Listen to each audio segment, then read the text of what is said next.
I don't think you need too much of an introduction, but let me just do a brief introduction. Estelle Dogbo is a health business leader. She's worked with some of the most notable international pharmaceutical firms. She's currently consulting for 54 Gen, Africa's first genomics lab. So this session is a follow-up to Estelle's Future on Business Elites Africa's recent edition, which we titled Africa's Top 30 Women Entrepreneurs and Influencers. The interview was it was a revelation, it was an education, and in this session we want to take it a little bit further to let Estelle shed more light on some responses she gave, as well as give us a broader picture to some ideas she shared. So let's dive into the interview. All right. So the first thing we would like to know is there's one question that you don't really get asked often. What were your early days like? Because we get a lot of information about the great things you're doing across the world. What was your early day like? Your days like? Yeah. Okay. Thank you, Simeon, and thank you very much for giving me the opportunity to have this conversation and share a little more insights from the interview. And thank you for the feature once again. So the early days, the early days. I mean, I can go as far back as in school. I've kind of always known that I wanted to be in life science based on how well I was doing in school, I guess. My preference was science and biology, and my parents and my family really encouraged me to, follow that route. They actually wanted me to be a doctor, and I tried. I actually went to medical school for a few years, and I got the revelation that that wasn't for me to be a doctor. But I knew that I wanted to be in that space, so I decided to study biology, and then later on dive into business and study marketing as well, just to flesh up a little bit my understanding of how healthcare and health systems work. So it was natural for me to transition into pharma, and I got my course. I joined a company called Sanofi, which is like a global, a leading firm in pharma. And then I was in Europe, working with the European team, but also with intercontinental projects with South America. And it was a very good experience because I really got to engage with different talents from all over the world. And while also experiencing for the first time some of the challenges that you get when you have to coordinate multiple functions across different countries. So I made the decision after a couple of years that I wanted to be in markets. I wanted to have more affiliate experience, and that coincided with my return back to Africa. And I decided to come to Nigeria because the company that I was working for then was opening up and expanding their operations in Africa. So I joined that team and I worked with them for a while, and then the rest is history. I just kept, going, looking for the best opportunities for me and, for my growth and, those that align the most with what I wanted to do with myself. So yeah, that's what, my early days have been in a nutshell. And I was also very fortunate to experience mentorship very, very early. In fact, my first boss was my mentor, still is. We had a very strong connection from the very beginning. And I think sometimes career opportunities meet luck, and I think I was lucky in that regard. And so that's basically what my early days were. Oh, wow, that's really great. That's really great. So one thing we know is you've led a lot of teams in several organizations. And one question that's pressing, I'm very sure a lot of people want to know is, what's your secret weapon? Because leading a team, you'd have to bring out the best in everybody. Yeah. And you're dealing with so many people and it's with large teams. So Yeah. what would you say is the secret weapon in throughout the successes you've made leading all these teams? Yeah. Well, leading teams, I was fortunate to have done that very early in my career, although it was more from a project management point of view. So I wasn't really having people reporting to me. So it took a few years before I got into that space. But what I've learned from the day I started leading team was that it's always better to as a leader to put yourself in a position of service and being there for your team rather than the opposite. I think I had personally that misconception that a team, the objective of a team or the goal of having a team is to make the leader and the company successful. But in reality, what I thought was more effective was whenever a leader would focus rather their energy and attention in making their team successful, basically serving the team, right? And what that means in practice is that you would rather focus on improving the skills, making sure that the wins are theirs, making sure that we are available to provide them with all the guidance necessary for them to be successful, and then hold the team accountable. So, and that was something that I didn't necessarily grasp in the beginning of my career. And it was a bit challenging initially because obviously, whenever a leader steps in and the objective is really only to win, it gets, it creates an atmosphere that are not necessarily conducive for success and for growth. So I would say, yeah, being right, I'm always saying that as a leader, I'm here to serve. I'm here to be I'm there for you. I'm there to make you successful. I'm there to make sure that you learn on the job and you enjoy actually your work. That's the role of a leader as well, to make sure that the people that they work with have a good time working while delivering fantastic outcome. So yeah, I think that sense of service was a real change for me and in my career. Oh, that's amazing. So the next question coming to mind is there's a response you gave in your Future on the magazine. It talks about people being more deliberate about taking opportunity, but it's a challenge for a lot of people. Like, how do you position yourself to be able to know that, okay, this is a business opportunity. This Yeah. is something that could really take me to the next level of what I'm doing. Mm-hmm. How do you think business people or people in professional roles can be Yeah. Yeah. more deliberate Yeah. about taking advantage of it? Mm-hmm. Mm-hmm.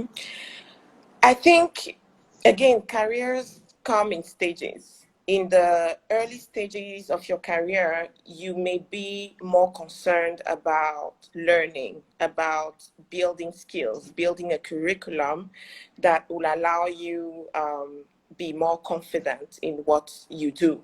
So I would say that for me, in the first stages, in the first few years, I was really looking forward to jobs and roles where my abilities would be challenged, both technically but also from a soft skills point of view. I would always look for, okay, is this a new project, something that I've never done before? What is this going to add to, what value is this going to add to my CV or to my, my career in general? What type of challenges do I want to put myself through? What type of, and constantly wanting to put myself in out of comfort zone in to challenge my abilities constantly and so that I could learn. But I would say that as you evolve in a career, it's also very important that you find purpose, because that is what will keep you going. And career opportunities where purpose meets your ability to do the job are the best. To me, that is the sweet spot.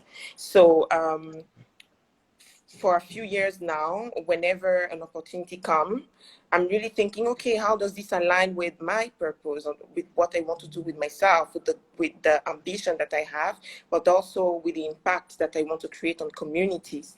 To me, it was very important that the roles that I took would get the organization or myself closer to creating equality in healthcare creating a space where more people can have access to even the most basic healthcare. That was something that was very significant to me, partly due to some personal experiences that I had, where I found people really close to me who,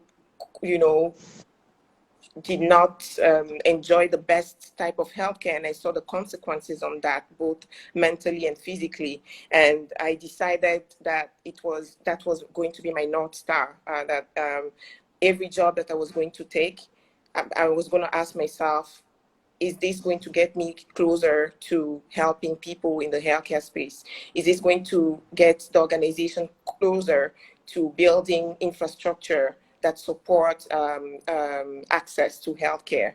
And it's that realization also came from watching and observing leaders, and the most successful organizations don't necessarily look at how much money they are going to make. They are purpose driven. They are thinking, okay, how will my product change lives, or how will my product positively impact a certain community? And I think we are currently in an era where that question becomes more and more important. And whenever I get to mentor or have this conversation with people, I'm always trying to poke and see, okay, what's your purpose? What are you trying to achieve here? Beyond the pay, the great pay that you may get in doing this job, what else is it? Is it when you wake up?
Hello? Okay. Simeon, can you hear me? I can hear you. Sorry about that. I think there was a slight Okay. network issue. Yeah. Yes, I know. My network is also a bit challenging, so I don't know No where you problem. lost me. Yeah, but I Yeah, you was, were.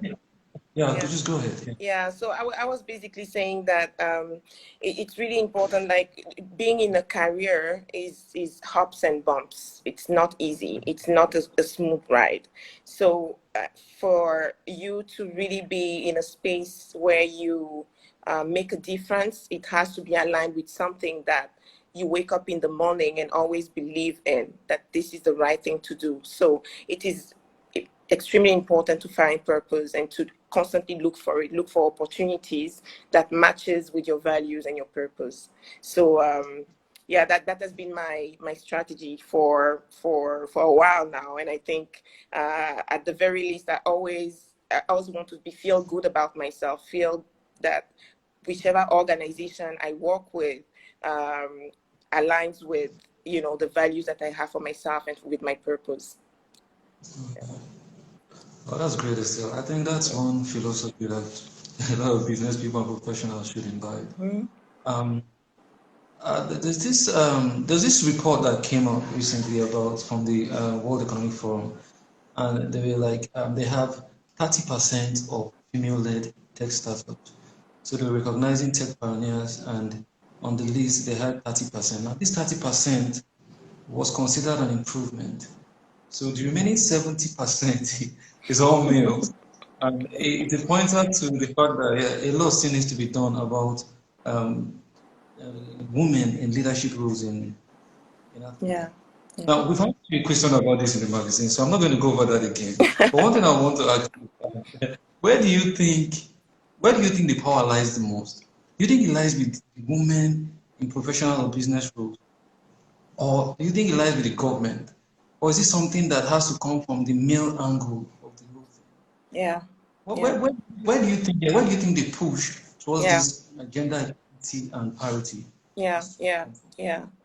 I mean, it goes without saying, I'm a strong advocate for gender equality when it comes to, the professional space and equality in general, because I think everyone should have equal chance in different roles. And I think that yes, 30%, I mean, International Women's Day was not so long ago, and I was having a conversation about an industry leader who was also praising, the progresses, and I was like, yeah, but yes, there's progress, but there's also a lot of fragility in the space that women occupy, and we have these big wins, these great leaders, which were also featured in the issue for Business Elite Africa last month, and beyond the visual, the visibility that women are getting right now, I think it's about time we start talking about the accomplishment, what they actually did. I'm not a big fan of numbers, of what percentage, is there. It's a good metric to know the progress that we are making.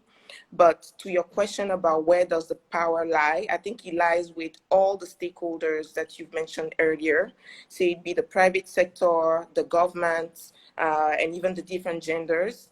Although we know that most changes are driven primarily by the private sector and that the government adopts.